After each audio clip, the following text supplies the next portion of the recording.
Mari kita berdoa. Bapa di surga, dalam nama Tuhan Yesus, pada pagi hari ini kembali kami mau bersama mempelajari tentang gereja dan kehidupan orang-orang Kristen di dalam gereja. Tuhan tolong sertai pimpin dari awal pertemuan ini, biar berkenan di hati-Mu. Terima kasih Bapa, dalam nama Tuhan Yesus, kami berdoa, kami mengucap syukur. Amin. Baik, saya akan memberi penjelasan mengenai gereja secara menyeluruh, supaya setiap kita bisa mendapatkan pengertian yang baik. Saya ingin kembali menjelaskan bahwa gereja dalam pengertian di mana kita menyadari bahwa gereja itu ada dalam ketetapan Allah. Tentunya ada perjalanan sampai kepada terbentuknya gereja di dalam sejarah. Kita dapat melihat benang merahnya bagaimana seseorang berjumpa dengan Tuhan karena Tuhan sendiri yang menyatakan dirinya. Mulai dari Habel, kemudian Henok, lalu Nuh, sampai satu penyataan Tuhan secara personal dan sekaligus saat yang sama adalah perjanjian Tuhan melalui Abraham. Abraham beribadah kepada Tuhan. Selanjutnya, Tuhan memimpin orang Israel untuk membuat kemah suci sebagai tempat ibadah mereka. Setelah orang Israel ada di tanah Kanaan, Tuhan memerintahkan Salomo mendirikan bait Allah seperti model kemah suci di kota Yerusalem.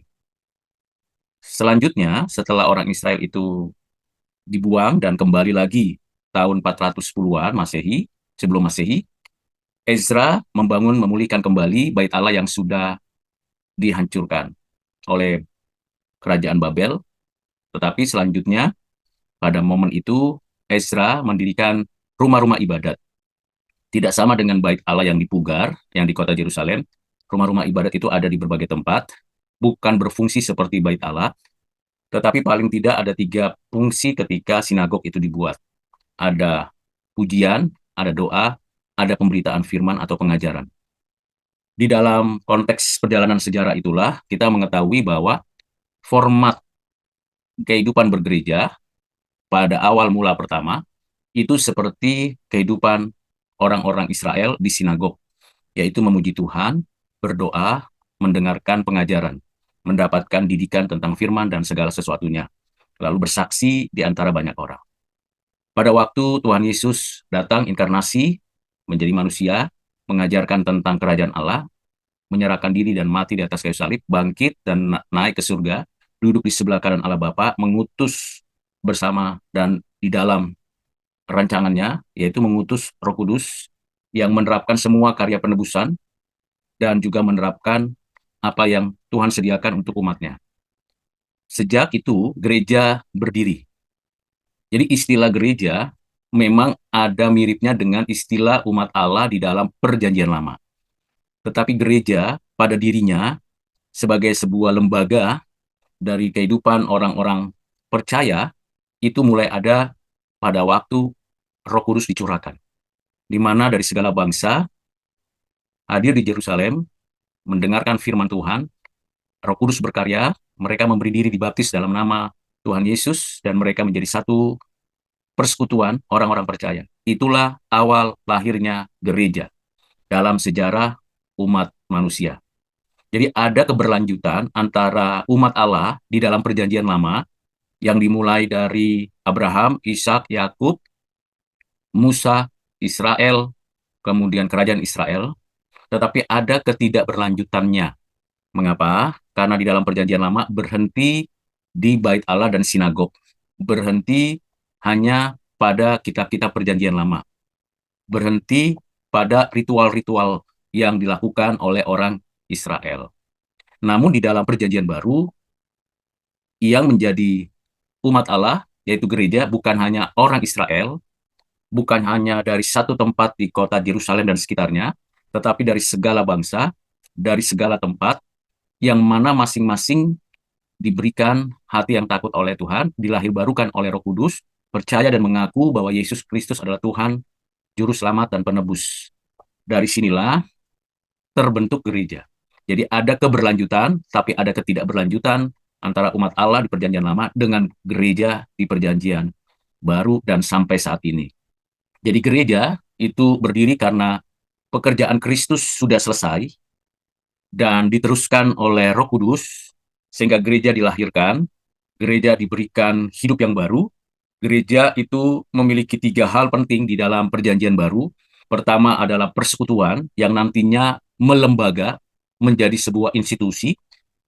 Ini dapat kita lihat penyebaran, penanaman, pembentukan gereja yang dilakukan oleh para rasul, terutama Rasul Paulus yang mendirikan ada banyak gereja di Asia Kecil, Asia Besar, Galatia kah, Tesalonika kah, tetapi juga ada gereja-gereja yang didirikan oleh orang-orang percaya lain seperti di Kolose, di kota Roma, dan sebagainya. Jadi ada persekutuan, di mana persekutuan itu bukan hanya orang Israel, orang Yahudi, tetapi orang-orang yang memang dilahirbarukan oleh Roh Kudus, yang percaya kepada Kristus. Yang kedua, di dalam persekutuan itu ada pengajaran.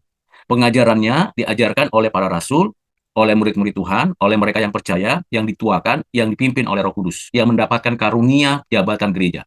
Baik itu rasul, kenabian, atau juga penginjil, atau juga para gembala dan guru. Mereka mengajarkan apa yang dinyatakan Tuhan dalam perjanjian lama.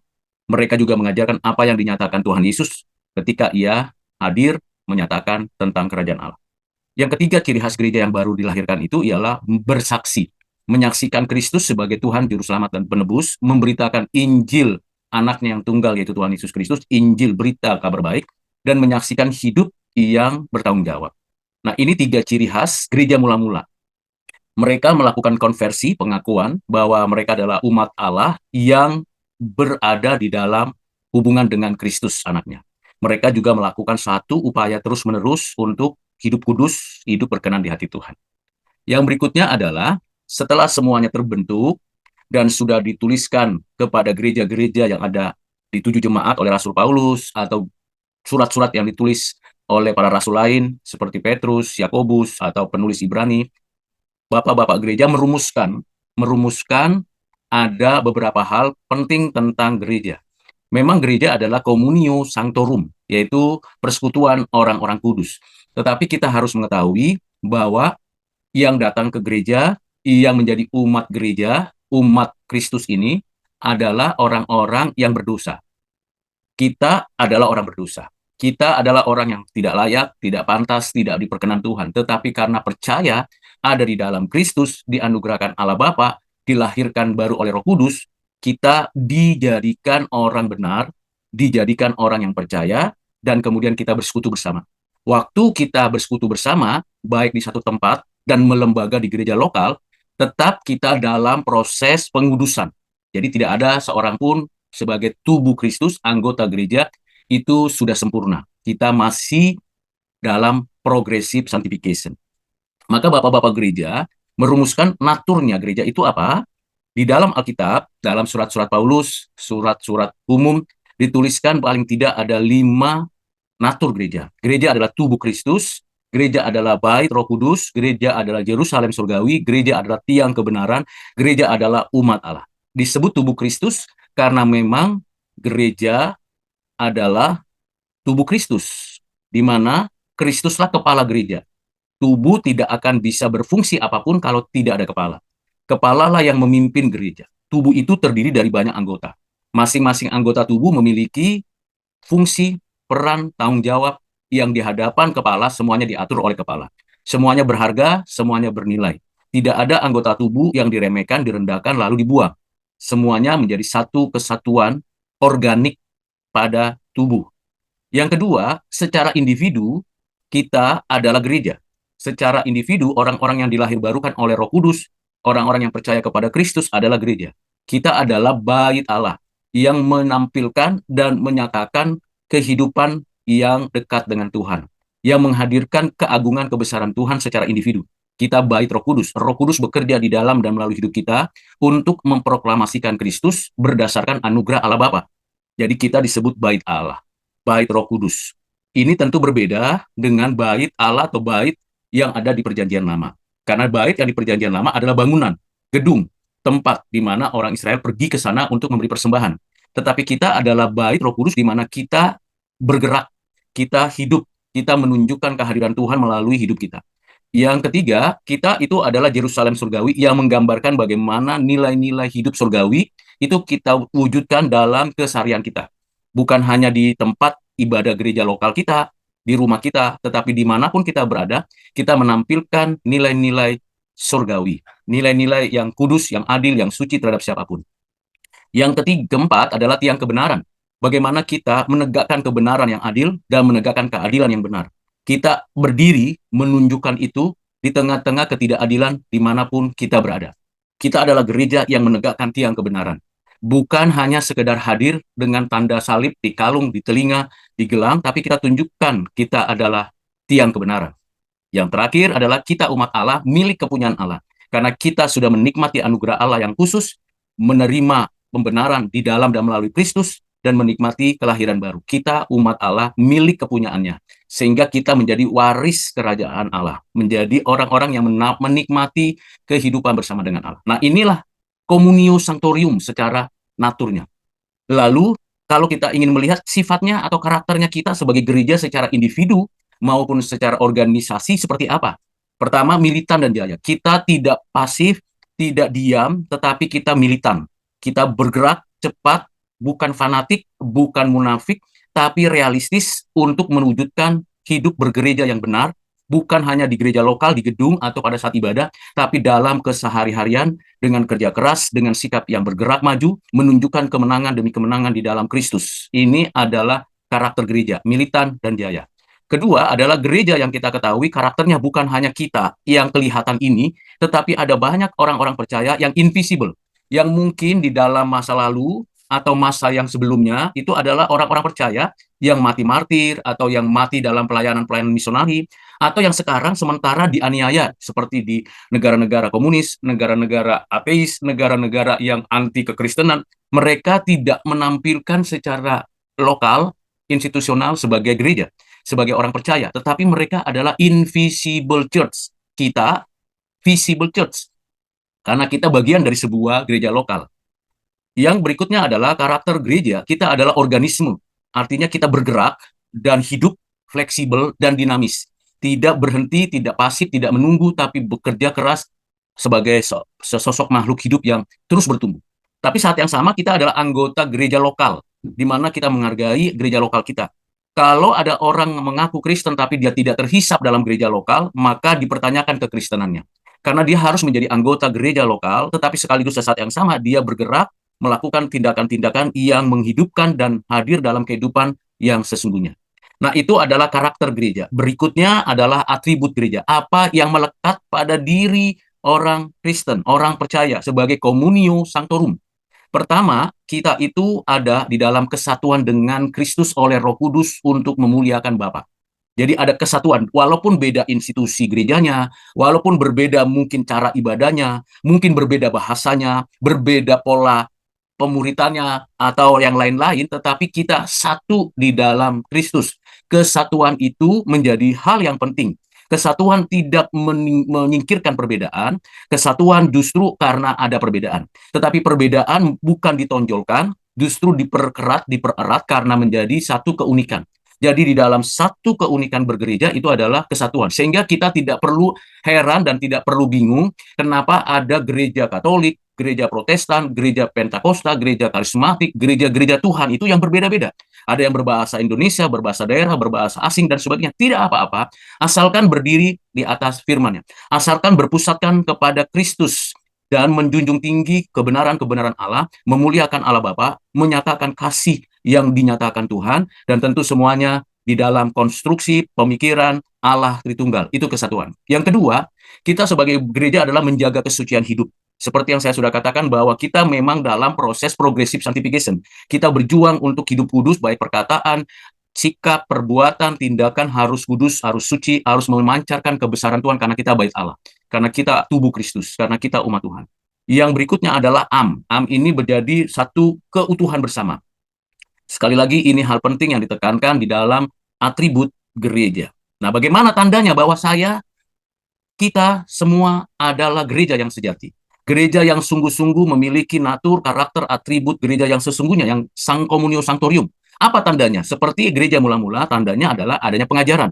Tentu di dalam pengajaran perlu persekutuan. Jadi kalau gereja tidak ada pengajaran, gereja tidak memberikan didikan tentang apa yang diajarkan di dalam Alkitab, itu bukan gereja. Jadi gereja itu mesti ada pengajaran. Siapa yang mengajar? Pejabat-pejabat gereja. Yang kedua, gereja ada sakramen, yaitu sakramen yang diajarkan, diperintahkan oleh Tuhan Yesus. Ada perjanjian lama, orang Israel punya dua sakramen, yaitu sunat dan juga adalah Paskah. Itu orang Israel. Tapi gereja yang dididikan oleh Roh Kudus, yang meneruskan pengertian tentang sakramen itu, gereja itu diperintahkan Tuhan ada dua sakramen, yaitu perjamuan kudus dan baptisan kudus. Yang mau mengikuti perjamuan kudus mesti dibaptis dulu untuk menunjukkan bahwa gereja ini benar-benar menjalankan apa yang diperintahkan Tuhan Yesus, karena Tuhan Yesus adalah kepala gereja dan kepala Kristus adalah Allah, dan yang mengerjakan semuanya adalah Roh Kudus. Jadi sakramen itu adalah bagaimana seseorang itu menyatakan imannya, menyatakan kehendaknya untuk sekehendak dengan Allah Bapa, menerima apa yang diperintahkan Tuhan, menyatu dengan Kristus, menyatu dengan Allah yang dikerjakan oleh Roh Kudus. Dan yang ketiga tandanya adalah disiplin. Kalau di dalam kehidupan orang Kristen, entah di gereja lokal, entah pribadi lepas pribadi, Tuhan akan menunjukkan kedisiplinan. Kalau ada yang menyimpang, dia akan diberikan sebuah perintah untuk diberikan konseling atau peringatan. Ini harus diperbaharui, ini harus dinyatakan penjelasan-penjelasan mengapa dia melakukan penyimpangan. Jadi ada konseling, ada peringatan, ada pengajaran supaya didisiplin secara individu maupun secara komunitas. Dan itu penting sekali. Berikutnya adalah bagaimana kita mengerti keseluruhannya. Saya sudah menggambarkan bahwa mengenai historisitasnya, definisi gereja, di mana secara biblika, sebutannya, karakternya, tandanya, atributnya, dan esensinya. Dan ini menjadi satu kesatuan utuh yang tidak terpisahkan dari gereja secara individu maupun secara komunitas. Berikutnya, bagaimana kita menjalankan pengertian tersebut di dalam konteks pemerintahan gereja. Di dalam Alkitab menjelaskan kepada kita adanya pejabat-pejabat gereja, tapi bagaimana pejabat-pejabat gereja dan umat Tuhan ini melaksanakan kehidupan bergereja. Maka ada kelompok-kelompok yang menyelenggarakan sistem pemerintahan gereja.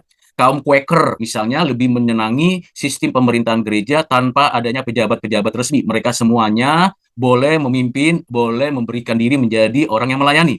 Jadi tidak ada pendeta, tidak ada pastor, tidak ada evorus, bishop, paus, dan sebagainya. Ini kaum Quaker. Ini masih ada, eksis di Amerika atau di Eropa. Kemudian ada kaum Erastian. Ini kelompok gereja di mana pemerintahan sistem gerejanya diatur oleh pemerintah. Ini pernah terjadi di Inggris dan mungkin saja ada di dataran Tiongkok. Karena memang pemerintah Tiongkok mendirikan gereja tapi diatur oleh pemerintah di sana. Ada problemnya nantinya karena semua agenda pemerintah ditampilkan di dalam gereja Erastian. Nah, ini contoh yang nyata di dalam kehidupan gereja di zaman ini. Kemudian ada gereja episkopal. Ini gereja di mana pemimpinnya dipusatkan kepada satu orang, lalu ada beberapa pejabat lain yang mengatur di tiap-tiap tempat, di tiap-tiap lokasi. Ini biasanya umumnya adalah gereja Katolik, baik Katolik Roma, Katolik Ortodoks, maupun juga gereja-gereja Lutheran. Itu biasanya episkopal. Yang kemudian adalah gereja kongregasional, gereja di mana sistem pemerintahannya yang mengatur adalah jemaat nanti memilih siapa pendeta mereka, dan ini bersifat otonomi sehingga mereka bisa mengatur dengan baik di gereja-gereja lokal mereka. Biasanya ini gereja-gereja yang kontemporer, seperti gereja-gereja yang kecil, gereja-gereja yang jemaatnya tidak terlalu banyak. Lalu yang terakhir ada gereja presbiterian pemerintahannya, yaitu gereja di mana sistem pemerintahannya bukan satu pendeta atau satu pemimpin, tapi banyak pemimpin. Ada pendeta-pendeta, ada majelis-majelis yang menjadi pemimpin. Nah, ini adalah sistem pemerintahan. Pertanyaannya, apakah sistem pemerintahan ini semuanya murni lagi sekarang? Jawabannya tidak, karena sudah ada perkembangan zaman, jadi semuanya bisa bercampur. Ada episkopal kongregasional, ada episkopal presbiterian, dan seterusnya. Jadi banyak bercampur. Nah, bagaimana kita melihat kehidupan bergereja di dalam menampilkan dan memproklamasikan kerajaan Allah? Karena gereja itu wakil kerajaan Allah, tapi gereja bukan kerajaan Allah. Kalau kerajaan Allah itu kan pemerintahan Allah atas alam semesta, bumi, manusia, dan segala isinya. Nah, kalau gereja itu mewakili kerajaan Allah yang menggambarkan tentang kehidupan bagaimana seorang warga kerajaan Allah. Sumber daripada kehidupan gereja pasti adalah Kristus, Roh Kudus yang bekerja, dan firman Tuhan, dan tentunya Allah yang beranugerah di dalamnya. Ini bagian penting di dalam kehidupan gereja secara lokal dan institusional. Ada pejabat gereja yang diberikan jabatan oleh Tuhan, yaitu rasul, nabi, penginjil, kemudian gembala, lalu guru. Jadi ini adalah perintah Tuhan di dalam Efesus pasal yang keempat ayat yang ke-11 atau Efesus pasal kedua ayat 19. Tentu di dalam gereja ada tua-tua majelis, ada orang-orang yang beraktivitas di dalam gereja-gereja lokal. Nah, apa yang paling penting di dalam kehidupan bergereja, dalam persekutuan gereja? Khotbah, puji-pujian kepada Tuhan, doa. Dan yang paling sentral dari persekutuan itu adalah pemberitaan firman.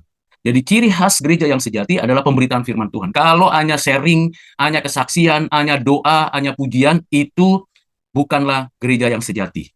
Masih ada miss-nya. Karena apa? Tuhan tidak diperkenan untuk berbicara di sana. Harusnya gereja yang sejati adalah mengutamakan Tuhan berbicara kepada kita. Melalui siapa? Melalui hamba-hambanya. Ia memberitakan firman. Karena Alkitab adalah pikiran Allah, adalah firman Allah yang memberikan pengajaran kepada kita. Dan para pejabat gereja itu melakukannya dengan sebaik-baiknya untuk memajukan dan memperlengkapi jemaat untuk takut akan Tuhan. Nah, ini sakramen-sakramen yang pernah ada di dalam gereja dan bagaimana gereja melaksanakan sakramen ini. Lalu, sakramen-sakramen ini dikerjakan secara rutin di dalam gereja-gereja lokal seturut dengan pengaturan yang ada. Dalam setiap sakramen ditinggikan Bapa, Anak, Roh Kudus, Allah Tritunggal. Tidak boleh hanya Yesus saja, tidak boleh hanya Roh Kudus saja, tidak boleh hanya Roh Kudus atau Kristus saja atau Bapa saja, tapi Allah Tritunggal, Bapa, Anak, Roh Kudus.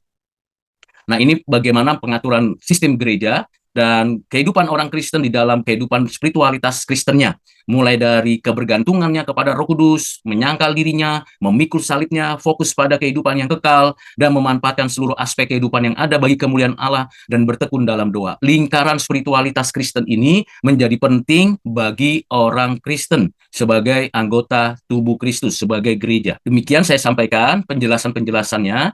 Sebelum kita nantinya akan bertanya dan mengajukan pertanyaan, kita berdoa terlebih dahulu. Mari kita berdoa.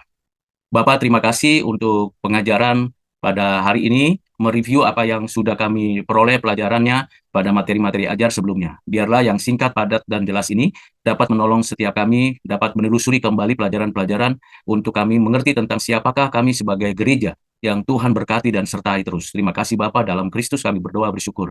Amin.